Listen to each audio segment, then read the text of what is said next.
भवसागर दावा नल है, नरकाग्नि है,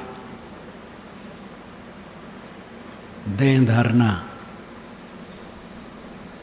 ये नरक में पड़ना, नरक की आग में पड़ना।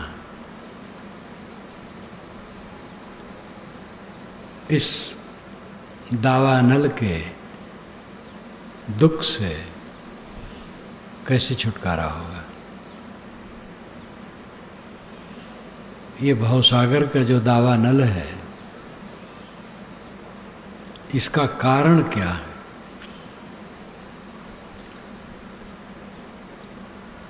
स्वामी शंकराचार्य ने विवेक चूड़ामणि में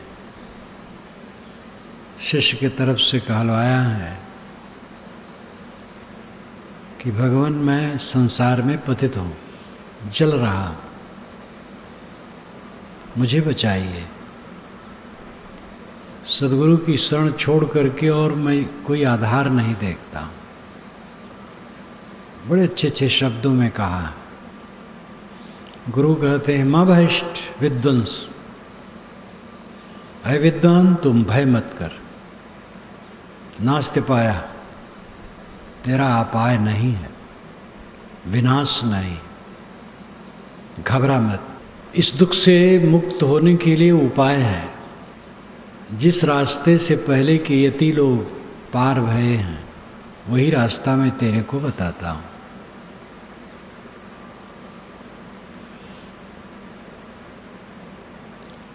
आगे उन्होंने कहा है परमात्मा तो तुझ परमात्मा को अज्ञान से भव व्याधि प्राप्त हुई है। आत्मा अनात्मा के विवेक कर देने पर समूल से वो नष्ट हो जाएगा। अपने अपने ढंग से सभी संतों ने कहा है, बुद्ध ने कहा, कबीर ने कहा, उपनिषदों में कहा, तरीके अपने अपने, लेकिन बात एक है। अनात्मा में हमारा मोह, मोह का कारण अज्ञान, न समझना, अपने को और पर को न समझने से पर में मोह होता है। अपने और पर को ठीक से समझ लेने पर मोह मिट जाता है, अहंकार मिट जाता है और दुख खत्म हो जाता है। इस समझना ही बहुत मुश्किल है। जितने परमार्थ परायण कहे जाते हैं, वो कितने लोग समझते हैं?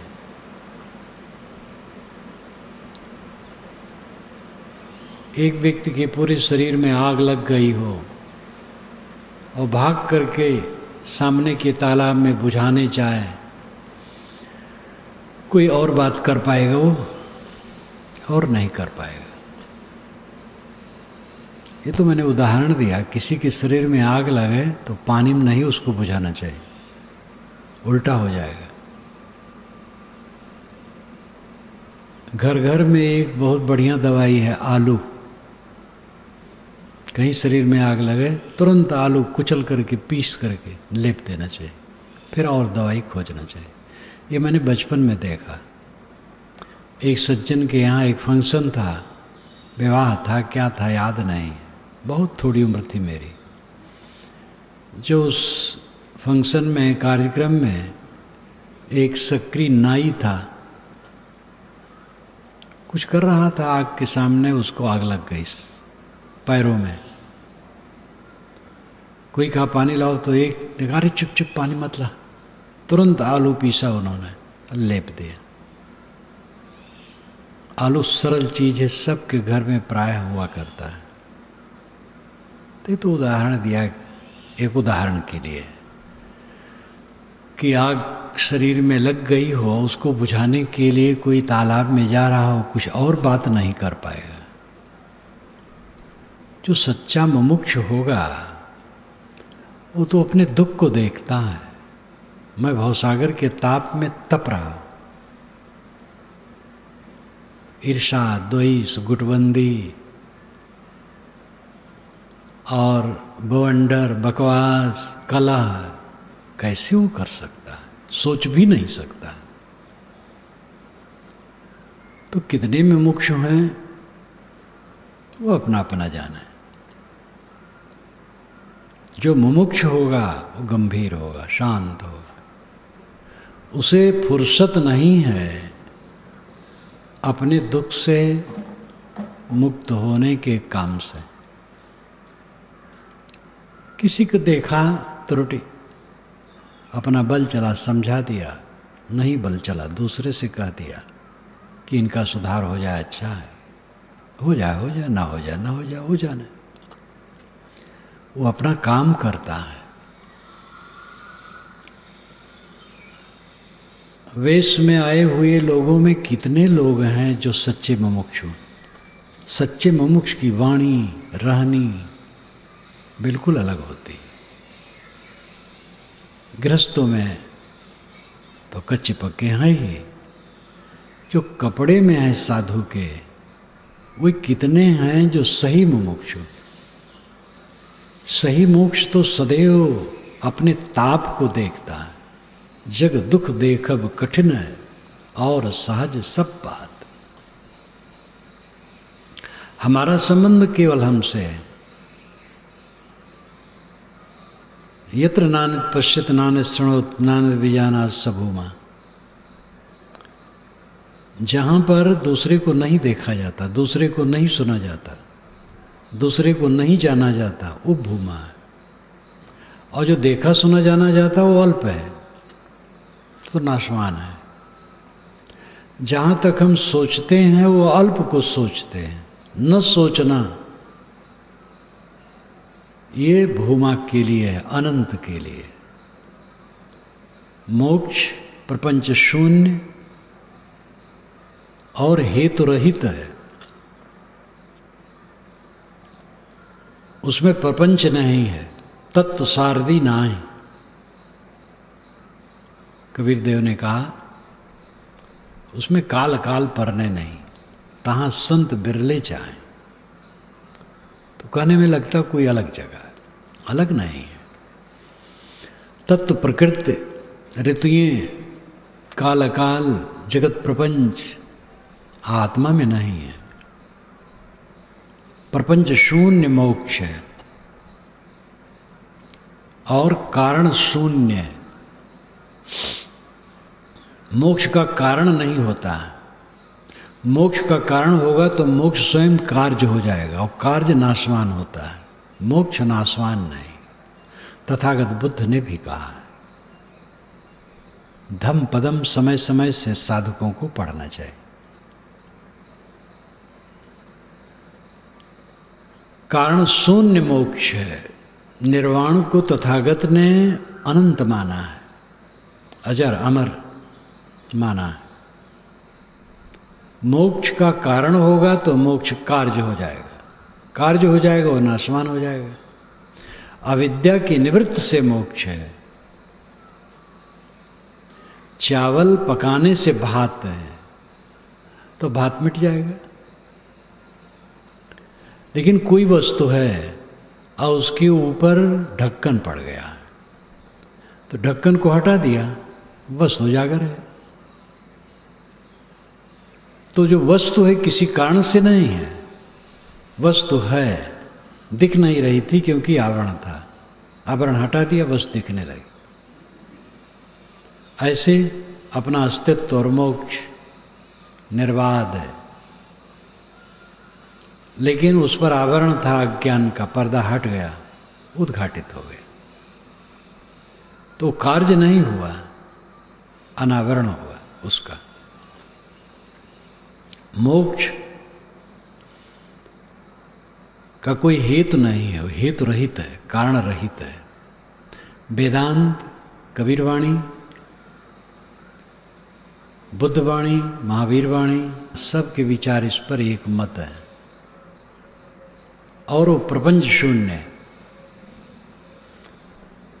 सगुण उपासकों ने सालोक के समीप सारूप सायुज मुक्तियां मानी। वो बच्चों खिलौना है। कोई आकाश में लोक है, दिव्य लोक है, वहाँ सब भोग दिव्य हैं, वहाँ भगवान बैठा है दिव्य। जो उपासना करेगा भगवान की उसी नगरी में जाके बसेगा, खूब बढ़िया आनंद भोगेगा। और करेगा तो उनके निकट बिल्डिंग उसकी बन जाएगी, और करेगा तो उसके रूप वाला हो जाएगा, और करेगा तो उसी में डूब जाएगा। ये बच्चों को खिलौना जैसा। मोक्ष है शेष रह जाना, कोई लोक लोकांतर नहीं, कोई भगवान भवानी उसमें नहीं, कोई द्वैत नहीं, स्वयं स्वरूप है, कारण शून्य, प्रपंच शून्य मोक्ष है। और ये जो ताप है वहीं शांत होगा। समय भागा जा रहा है, बहुत थोड़ा है। प्रमाद है जो साधक साधना में नहीं रहते हैं, प्रमाद में जीते हैं। हमारे अहंकार के कारण ये खड़ा है बंधन। हमें अपने अहंकार को गला देना है, बंधन समाप्त हो जाएगा। केवल हंत छुड़ाओ, प्राप्त जीव इच्छा नहीं, केवल हंत छुड़ाओ। हमारे ऊपर जो सुख और दुख के भोग आते हैं वो हमारे कर्मों के फल हैं, उसमें किसी का दोष नहीं। विवेकवान ये भी मानता है मेरी अगर किसी ने निंदा की है तो उसका दोष नहीं, मेरा कर्म फल भोग है। किसी ने मार दिया है तो मेरा कर्म फल भोग है। जो कुछ मेरे ऊपर बीतता है सब मेरा कर्म फल भोग है। और जिसने निंदा की है उसको अपना फल है, वो जाने।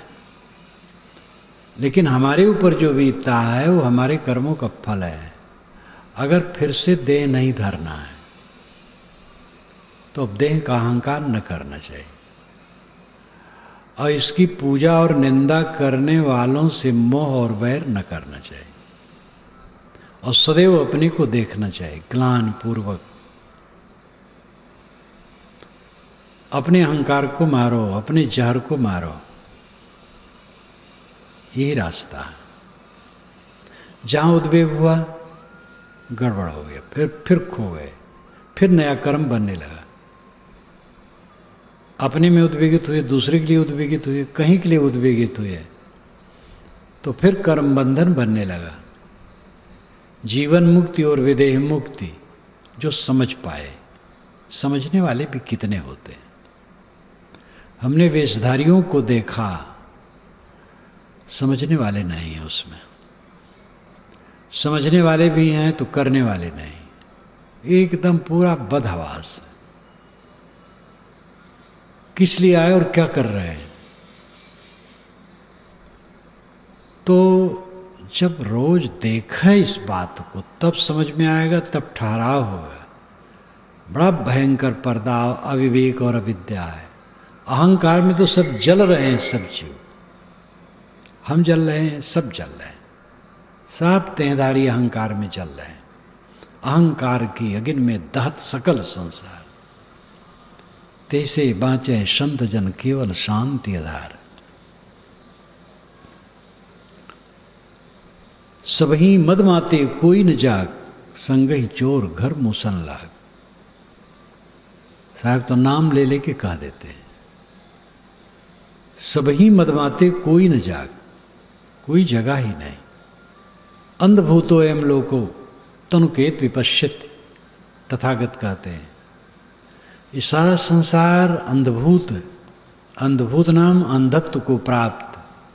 भूत कहते हैं जड़ तत्वों को, भूत कहते हैं देहधारी प्राणियों को, भूत कहते हैं बीते हुए समय को, भूत कहते हैं काल्पनिक भूत प्रेतों को, भूत कहते हैं सत्य को, और भूत कहते हैं तादात्मता को।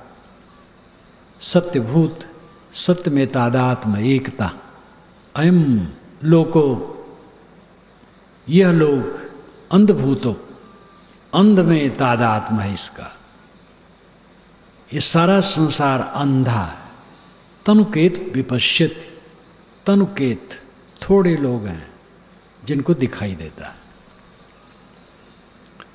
तथागत को जब शांति मिली और उनको बोध हो गया कि दुख है, दुख का कारण है, दुख की निवृत्ति है और उसका साधन है। दुख शरीर धरना, मन से पीड़ित रहना, तन से पीड़ित रहना, जन्म मरण में बहना, ये दुख है। इसका कारण है अज्ञान, मोह, तृष्णा। इसका त्याग हो सकता है, त्याग के लिए साधन है सम्यक संयम, अपने को समेट लेना। जब उनको संतोष हो गया तो सोचे मैं दूसरों को ये बात बताऊं, तो उनको हुआ कौन सुनता है, कौन जानता है, कौन ध्यान देगा। तो फिर सोचे कि मैं जैसे हूँ कोई तो होगा। अच्छा, अपने पूर्व गुरुओं को समझाऊं। आलार कालाम उद्दत रामपुत, आलार कालाम ये सांख्यवादी थे और उद्दर रामपुत ये वैशेषिकवादी थे। दोनों के पास में रह करके उन्होंने सीखा समझा था। तो कई इन गुरुओं को समझाऊं कि महाराज इस पर ध्यान दीजिए। कुछ चले तो बीच में रास्ते में सुने को दोनों मर गए। तब बनारस की तरफ लौटे, अपने पुराने पंचवर्गीय भिक्षुओं को समझाने, मित्रों को।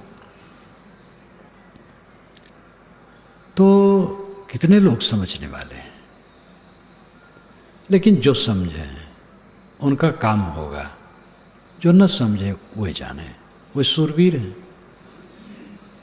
जो समझता है जिंदगी को, जो समझा जिंदगी को रोता है। अपना पापी शरीर, पापी मन, पाप से शरीर बना, विषय वासना से शरीर बना। विषय वासना हमारे मन में थी तब देह में आया। जिन माँ बाप के संयोग से शरीर बना वही विषय वासनात्मक है। तो निमित्त कारण, उपादान कारण वासनामय है। ये पाप से शरीर बना, पाप का शरीर धारण करके हम लोग जी रहे हैं। इसमें असावधानी करने से नहीं बेड़ा पार होगा। सावधान, इस पाप से अपने को निकाल लें। ये मानव शरीर में सुबसता है, पाप से बना है, साथ साथ ये पुण्य का स्थान है। पानी में ही तैरा जाता, पानी में डूबा जाता है। वही चाबी एक तरफ घूमती है ताला बंद होता, वही चाबी दूसरे तरफ घूमती है ताला खुलता है। यही शरीर है, यही मन है, इसके द्वारा साधना करके हम मुक्त हो सकते हैं। और इसके द्वारा बंधन तो सब बना ही रहे हैं। सब सूरवीर लोग बंधन बना रहे हैं, गृहस्थ बना रहे हैं, साधु वेशधारी बना रहे हैं, ब्रह्मचारी बना रहे हैं, बड़े समारोह के साथ अपना बंधन बना रहे हैं। बिरले बिरले हैं जो इसको समझते हैं और अपने बंधन को काटते हैं। हमारे ऊपर जो कुछ आता है हमारे कर्मों का फल है। साधक इतना ध्यान दे करके सब सहता है, और जहां अहंकार जगह तो फिर नया कर्म बनेगा, तो फिर आगे के लिए बहुत शुरू हो जाएगा। जहां हमारे मन में अहंकार आया तो अहंकार युक्त वाणी निकलेगी और अहंकार युक्त कर्म हो गए, फिर मुझे वो बांध देंगे। ज्यों सोना ललनी गयो कीट कुसारी माज, ऐसे गति अजीव की भई दिवस ते सांझ। हम अपने ही कोसा में उलझ करके जलते और मरते हैं। हमारा जो भवताप है, ये भवताप शांत होने वाला है। पहले तो बोध हो। किसी भी मुमुक्ष को चाहिए कि वह ऐसे बोधवान रहनी संपन्न सद्गुरु की शरण में जाए जहां पूरा संतोष हो। मन पहुंच गया है, नहीं समझ पाया, कुछ दिन धोखे में रहा, जान लिया कि ये तो गड़बड़ है, ये मोह अज्ञान तृष्णा इत्यादि से ग्रस्त है तो छोड़ देना चाहिए साधक को वीरतापूर्वक। और ऐसे सद्गुरु की खोज करना चाहिए कि जो सही हो, और फिर वहाँ आधार लेके अपना काम करे। सद्गुरु के बिना एक काम नहीं होगा, आधार चाहिए। समझ लेने के बाद भी आधार चाहिए।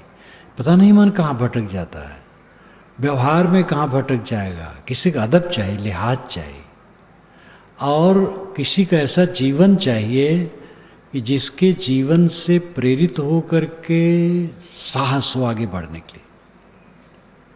तो ऐसा पूर्ण सद्गुरु के आधार में ही संभव है। वेदांती लोग श्रोत्री ब्रह्मनिष्ठ कहते हैं, पारखी लोग बोध और रहनी संपन्न कहते हैं। बात दोनों एक है। श्रोत्री का मतलब जो बहुत सुना हो, पहले किताबें नहीं थी, गुरु सुनाते थे, सुनता था, और सुनते सुनते महाविद्वान हो जाते थे। यहाँ स्वामी शंकर ने माँ भयष्ट विद्वन कहा, अय विद्वान भयभीत मत हो, मुमुक्षु को कहा, शिष्य को कहा। विद्वान क्यों कहा? इसलिए विद्वान कहा जो बहुत ताप को देख ले, उससे बड़ा विद्वान कोई होता है? बड़े बड़े विद्वान हैं, वासना में बहते हैं, बिलबिलाते हैं, बिलबिला के मरते हैं। जो भाव के ताप को देख ले वो विद्वान है। वह साधक जब गुरु के पास पहुंचा, क्लांत हो करके कहा, भगवान मैं पतित हूं संसार में, दावा अग्नि में जल रहा हूं, मुझे बचाइए, आपके अलावा कोई शरण नहीं दिखता। तब गुरु ने कहा, मैं भ्रष्ट विद्वान, माँ भ्रष्ट विद्वान, अविद्वान भय मत कर। विद्वान उसको कहा गुरु ने, जो अपने दुख को जान ले वो विद्वान है। और तो पोथी पुराण पढ़ने वाले बहुत हैं, और जहाँ कोई अपने दुख को जाना वो नम्र हो जाएगा और अपने अहंकार को गलाएगा। अहंकार जहाँ उदय हुआ फिर नया कर्म बनेगा। हमें किसी ने गाली दी, हमें किसी ने मारा, हमारी निंदा की, हमारा कर्म फल भोगे, हम साले देह धरे हैं, तो ऐसा हो जाता है। हम अहंकार करेंगे तो फिर हमारा नया कर्म बनेगा। बदला लेना चाहेंगे, दुख देना चाहेंगे, फिर हमारा कर्म बनेगा, और फिर भवबंधन से छुटकारा नहीं। इसी गुत्थी में जीव भटकता रहता, नरक भोगता रहता। मालूम होता है सब सच है, घर द्वार आश्रम संबंध सब ऐसे रहेगा, देखते देखते बस छूट जाएगा, कुछ सत्य नहीं। जो मिलता है झूठ है, जिसको मिलता है वो सच है। मैं सच हूं और जो मिलता है झूठ है। मिलता है छूटता है, मिलता है छूटता है, उसमें क्या गांठ बांधे, कहाँ अहंकार करे। मैं सच हूं, मैं सब समय रहता हूं, मैं सब समय हूं, और जहां अहंकार किया तहां फिर नया कर्म बनेगा, फिर जीवन मुक्ति नहीं होगी। जीवन मुक्ति नहीं होगी, विदेह मुक्ति नहीं होगी। इसलिए स्वयं अहंकार उदय न होने दे अपने में, अपने में कामना और तृष्णा उदय न होने दे। सब साले, पूरा साल है, पूरा साल है। व्यवहारिक के लिए जो व्यवहारिक आदमी हैं उनको न्याय दंड ये भी देना लेना पड़ेगा। सहने वाले को भी अगर वो परिवार समाज चलाता है तो उसको न्याय दंड ये सब भी करना पड़ेगा। तो न्याय दंड में कोई क्रोध नहीं रहता। जज जब फांसी की भी सजा देता है तो उसके लिए बैर नहीं रहता। दंड वैसा बुराई किए रहता है इसलिए दंड देता है। इसी प्रकार माता पिता, गुरु, समाज के प्रबंधक, पार्टी के नेता या और भी जहाँ जहाँ कुछ लोगों को लेके चला जाता है वहाँ न्याय दिया जाता है, दंड दिया जाता है। दंड भी कल्याण के लिए है, तो वो पाप नहीं, हित के लिए। व्यक्तिगत साधना के लिए ये नहीं। हमें किसी ने गाली दी तो हम दंड ना दें, हमारा किसी ने अपमान किया, हमें किसी ने मारा तो हम दंड न दें। मोक्षार्थी के लिए मैं कहता हूँ, जो मोक्ष चाहे, मोक्ष का अर्थ है शांत चाहे, इस जीवन में सच्चा सुख चाहे, आनंद से जीने का ये जीवन है। बिस्तर पर पड़ो, सो जाओ 5-6 घंटे। मैं इस बुढ़ापा में 5-6 घंटे सोता हूँ, 5 से 6 तक, और एक नींद रहती है, और दिन भर आनंद कंद रहता हूँ, जागता हूँ, सब समय आनंद है। दुख नाम की चीज कहीं है ही नहीं, और खूब प्रसन्न आह्लादित हो करके मैं उस प्रपंच शून्य स्थिति को देखता हूँ जो बिल्कुल आ जाने वाला है, जब कुछ भी नहीं रहेगा। गाड़ी नींद में जाता हूँ, कुछ नहीं रहता है, ध्यान में जाता हूँ, कुछ नहीं रहता है, ये हमारी देह छूट जाएगी, कुछ नहीं रहेगा। सब की देह छूटने वाली है और कुछ पता नहीं। इसमें जो जवान बैठे हैं अहंकार न करें, जवान भी चले जाते हैं। हमारे पास एक 22 वर्ष का जवान हमारे कमरे में ही चला गया, कई वर्ष हो गए। अब मैं बूढ़ा भी बैठा हूँ, मेरा भी 8वां दशक है समाप्ति वाला।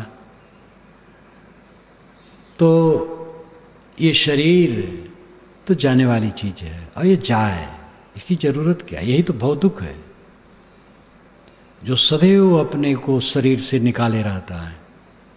देह में रहते रहते वो सब समय मुक्त है, आनंद कंद है, भय नाम की चीज नहीं, दुख नाम की चीज नहीं, संताप नाम की चीज नहीं।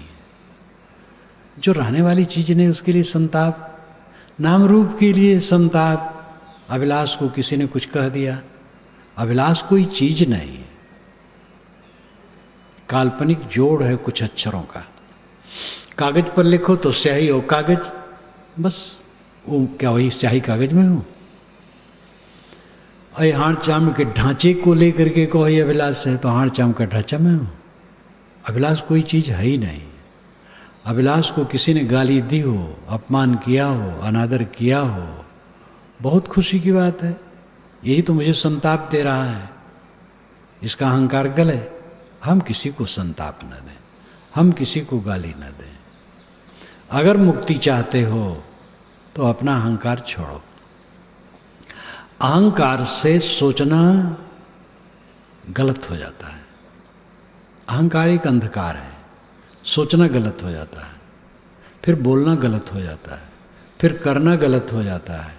बस इसी जाल में वो फंस करके बंधन में हो जाता है।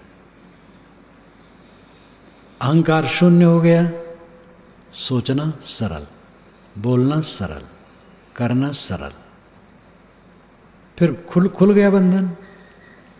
इसी में तत्पर रहे। जोरों कर डोले पुग चाले, तोलो आस न कीजे, कहीं कबीर जी चलत नदी से ताश बचन का लीजिए। जब तक हाथ चलते हैं, पैर चलते हैं, तोलो आस न कीजिए, तब तक दूसरे की आशा न करो। एक अर्थ है। दूसरा अर्थ है, जब तक हाथ पैर चलते हैं, जब तक जीवन है, सब समय निष्काम रहो, किसी की आशा मत करो, निष्काम। कहें कबीर जी चलत नदी से ताश बचन का लीजिए। साहब कहते जो चलते नहीं दिखता उसका वचन क्या लेना। दो अर्थ इसमें भी श्लेष हैं, श्लेष हो सकते हैं। साहब का क्या मन था तो हम नहीं जानते। जो चलता नहीं है, रहनी में है, उसके वचन को क्या लेना। लेकिन गुणग्राह्य दृष्टि से उसके भी वचन को लिया जा सकता है। शराबी भी कहे शराब पीना दुख है, तो प्रेरणा तो हमें लेना चाहिए, हमें बचे रहना चाहिए। लेकिन ज़्यादातर ये होता है भाई जो रहनी संपन्न है उसकी बात प्रभाव पड़ती है और उससे कल्याण होता है। दूसरी बात है, कहें कबीर जी चलत नदी से। साहब कहते जिस तन धन को साथ में चलते नहीं देखते हैं, वचन मात्र से उसका आदर क्यों करें। देही को लेकर के तो सारा कलह है। मुझे किसी ने कुछ कह दिया, अपमान कर दिया, गाली दे दी, और मेरे साथ नहीं है, तो उसमें अपने को जोड़ करके मैं क्लेश करूं और उसके प्रति बैर करूं, तो वो बंधन फिर तैयार। अपने अहंकार को हम गलावें। अहंकार गला, मन सरल हुआ, वाणी सरल हुई, कर्म सरल हुए, बंधन खुल गया। अब कुछ नहीं रहा, शून्य, प्रपंच शून्य हो गया। और हेतु शून्य तो है ही है मोक्ष, कोई कारण से नहीं है, स्वतः है। आवरण था, हट गया, अहंकार का आवरण हट गया और आत्मा कृतार्थ हो गया। जब तक जीवन है फिर अहंकार उदय न हो। जहां अहंकार हुआ फिर बंधन का जाल शुरू हो जाएगा। अबोध राग उत्पत्ति कर्म बोध विराग से नाश, विशाल देव ने कहा शांत शतक में। अबोध और राग से कर्मों की उत्पत्ति होती है, बोध और वैराग से उसका नाश होता है। अबोध मैं देह हूँ, राग विषयों में चिपकाहट, इसी से बंधन बनता है। मैं शुद्ध चेतन हूँ, ये समझ लिया और मोह छोड़ दिया बाहर का, बस मोक्ष हो गया। तो अपने अहंकार को मारना और सबकी सह लेना, प्रतिक्रिया लेकर के नहीं। उसने हमें कहा ये सोच करके नहीं, जिसने कहा सब ठीक कहा, कम कहा और कहना चाहिए, ये सोच सह लेना, निर्विकार भाव से रहना, ये मुक्ति अवस्था है। और जहां फिर अहंकार शुरू हुआ फिर बंध गया, झट झट बंधन और मोक्ष आ जाने की संभावना है। इसलिए मुमुक्ष जो समझ पावे और करने की इच्छा हो, वो ऐसा काम ऐसी रहनी में चले। कोई कुछ अपमान निरादर कर दिया उसको सह ले और स्वयं किसी निरादर न करे, प्रतिक्रिया रहित रहे, सबके लिए हित कामना रखे, स्वयं अहंकार उदय होने न दे, कटवचन न कहे, अपने को संभाल के रखे।